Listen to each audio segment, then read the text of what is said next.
Welcome, and thank you so much for giving us an interview, Nauman.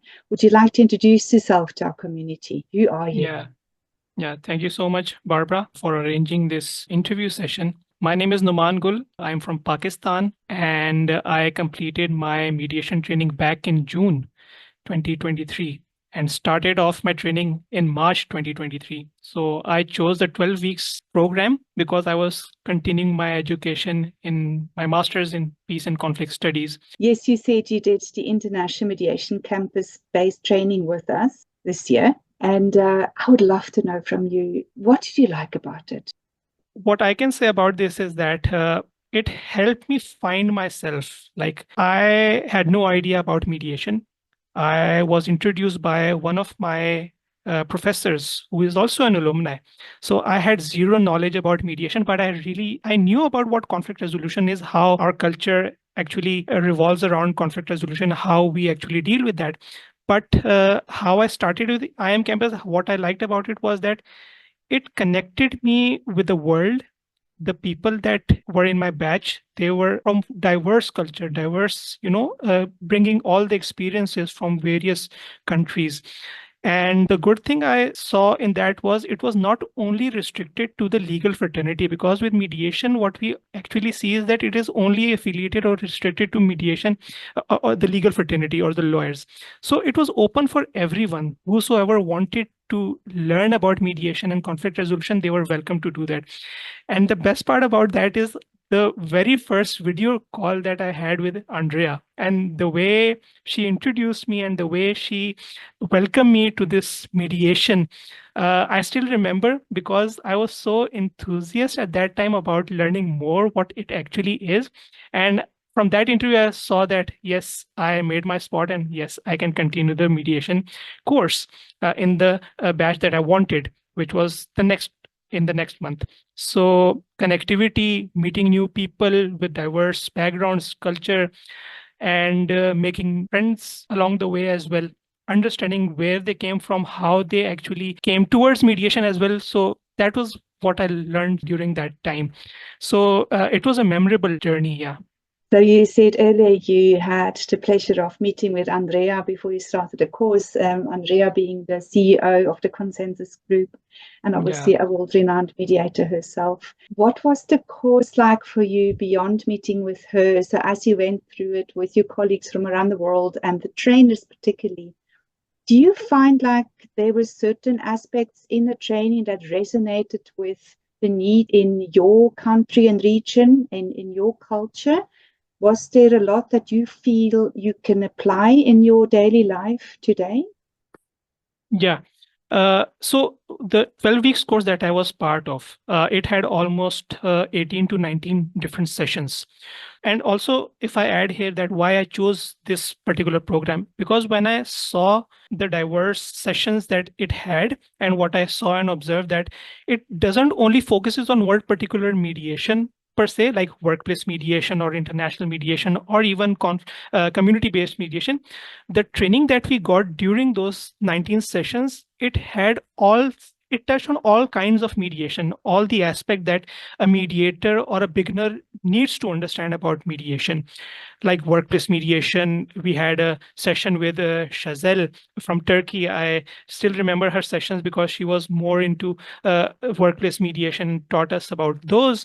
And then there was international mediation, in which we had a case related to Northern Ireland case, and it was at the very last ending of it. So it was structured in a way that it started off with the very basics, like starting off with what is mediation, and then starting off with workplace mediation, family mediation. Some cases we were, actually doing at that particular mediation session as well, because we were given some cases to go through it so that we can simulate as well and learn how mediation. I would love to know, you said earlier you knew nothing about mediation itself and decided to do this course with the campus. What made you decide on this? What was in you that said, I want to become a mediator? In the beginning, I was working in an international hospital, Kulsum International Hospital in Islamabad, after my graduation from my bachelor's in accounting and finance. So I wanted to find where I can, start my job and where I can be and where I can actually start my career. So that was a learning process for me and seeing where I need to be in the future. So how that ended up in mediation was that in that hospital, I was part of the patient coordination department. So in that department, you coordinate with patients, you coordinate with doctors. So conflict even arises because the emotions are so high between the patients and the doctors and their families. So as our department, we were engaging with those people. So when I saw that I was a focal person in this area, and I wanted to resolve amicably and not going to any other department or so, that was our task. So I saw that I had the skills, I had that sprinkle of mediation, but how I ended up in mediation, that was when I started my master's in peace and conflict studies, when I found this area of study which was very interesting for me as well, and it connected me with my roots as well, that in the tradition, the culture that we have, like where I am from, a Pashtun culture, we resolve disputes. We resolve disputes amicably by having jirga systems, by having other sort of mechanisms.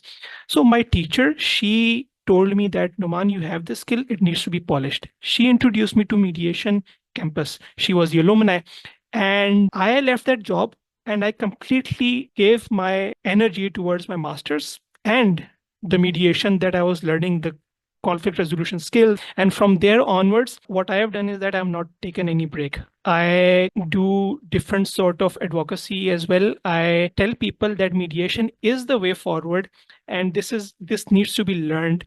And my master's also speaks about volumes about this as well, because my thesis is also on mediation. And that is also the motivation that I got from my training.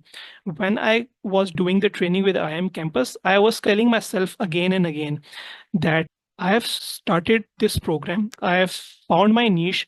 So how can I contribute to this area as well? So I kept on thinking about that. Okay, this is one way there where I can do it, either practical as a mediator or as through scholarly work as well. So that is how I found it, and that is how I'm now pursuing it as well. And IIM campus has been a wonderful place because it helped me open so much, open my mind so much that now I understand that what mediation actually is, how we can contribute in this area domain. And it doesn't only have to be some specific sort of mediation workplace, but you can find so much avenues in this area through international platforms as well. So yeah, that is what I wanted to say about this journey. Yeah. Thank you so much, Nauman. So nice to always hear how a journey starts in a very practical area first. You've highly involved work in the hospital, and then it goes over to the scholarly area, and then you pursued it from there, and you're still so active in our community too, and we really appreciate that. I know when we were in discussion a while ago, I think you told me that your grandfather was also a mediator, facilitator.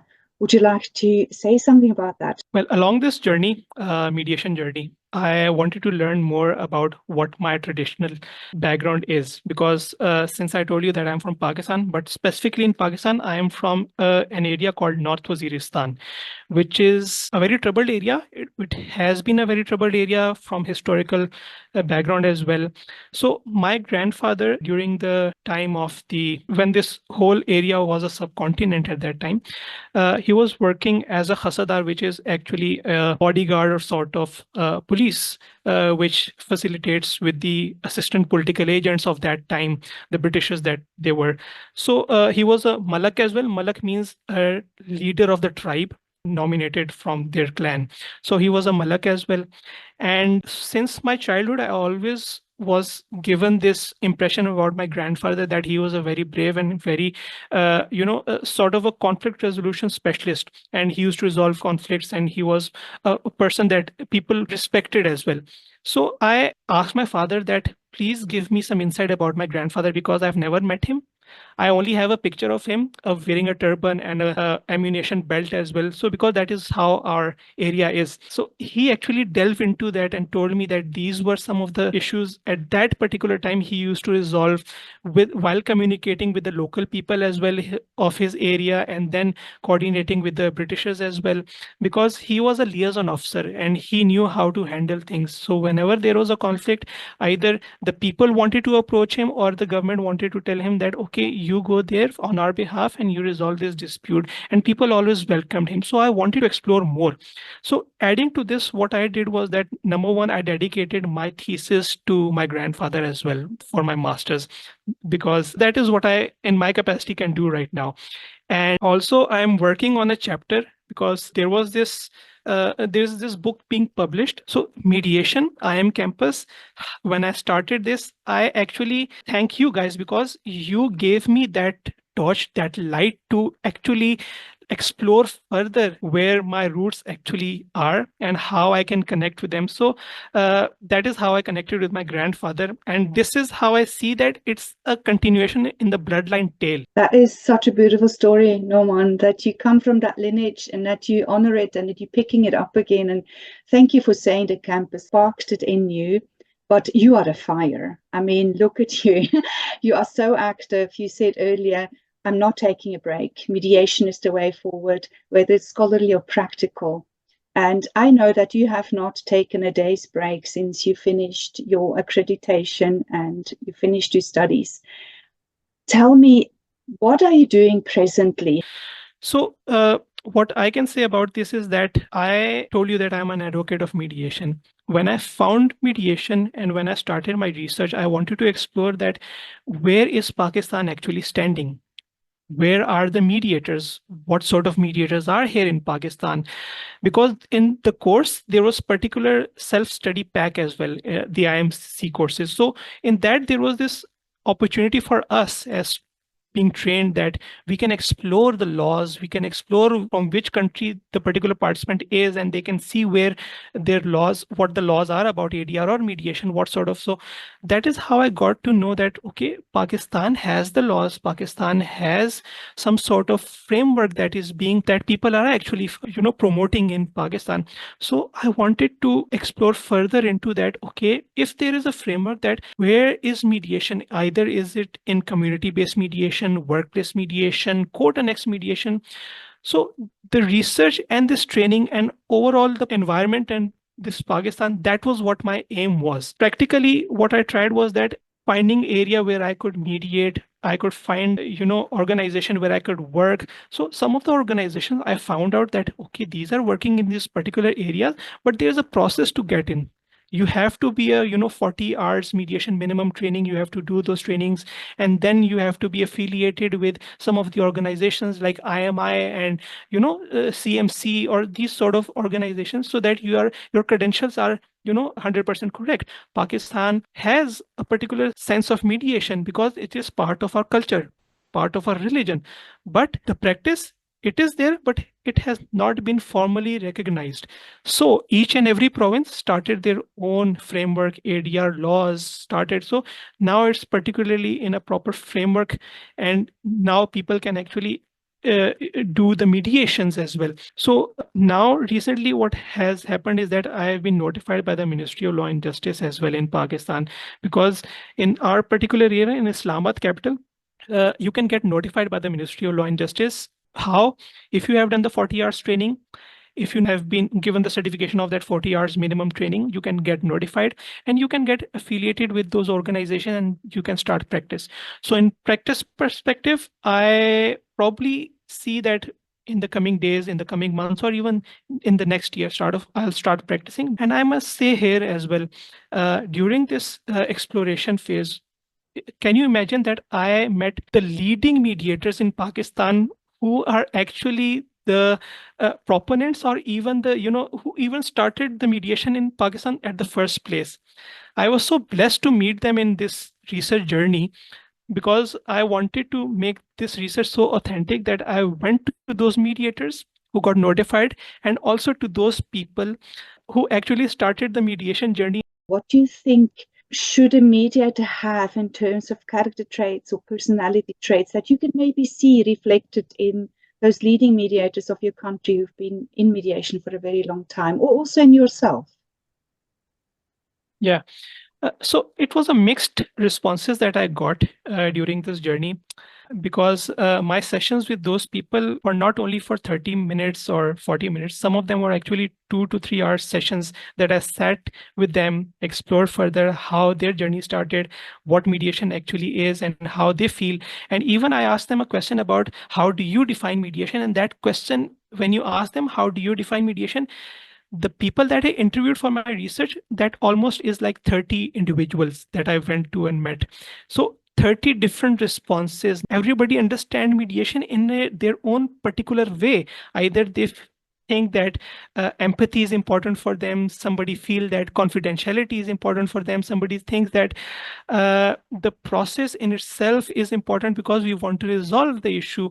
And somebody says that neutrality. So what I understood is that as a mediator, empathy is important for me. Empathy, because you need to understand the other person, where they're coming from. So empathy, some of them were talking about confidentiality, which is very much important because mediation is actually a private sort of session. And it is a session, a private session, and confidentiality matters a lot. Some of them were actually talking about like neutrality, that you should not take sides of any party, but humans do that sometimes because this is human nature. Sometimes you see some parties that you connected with them, you are somehow connected with them during those sessions, but still you have to be neutral. You have to be in a position that you see both of them as equals. You see both of them that there needs to be a win-win situation. And one important thing about this win-win, one of the mediators, he is a CEDAR accredited mediator in Pakistan and a senior most mediator as well. What I'd like to ask you too is, you've finished your training, are very active, very involved. You're an entrepreneur. I can see and hear that. What advice would you like to give to other alumni who have finished the mediation training? Well, I would answer this in two ways. There are two kinds of people that come to the training. One, that those who actually want to learn about mediation, what it actually is, and how they want to continue further in this particular area. Two, those people who somehow got the knowledge that, okay, conflict resolution is one area where they can have the certification, and for the certification they only do the training and then they do not practice further. So these are some sort of the people. But for mediation, if you want to actually start from, where do you want to start from, is that you pause a bit, think about where you want to be, because this avenue, this mediation is so vast that you need to see for yourself where you actually want to work in the future. Once you have done the training, either you want to be a workplace mediator if you are an HR professional, either you want to be a community-based mediator if you want to resolve disputes that are civil nature or neighbor disputes. So that is how you need to actually ask yourself a question about this. Ask yourself a question where you actually want to be. There is international mediation if you want to do it international. You want to cross-culture mediation, cross-border mediation. So there is a lot of space in mediation, environmental mediation actually in developing areas. So the world is yours. You can do anything if you are intending to contribute to this society, this globalized society that we are in right now. So yeah. Really, really good tip and insights, Nauman. So thank you for that.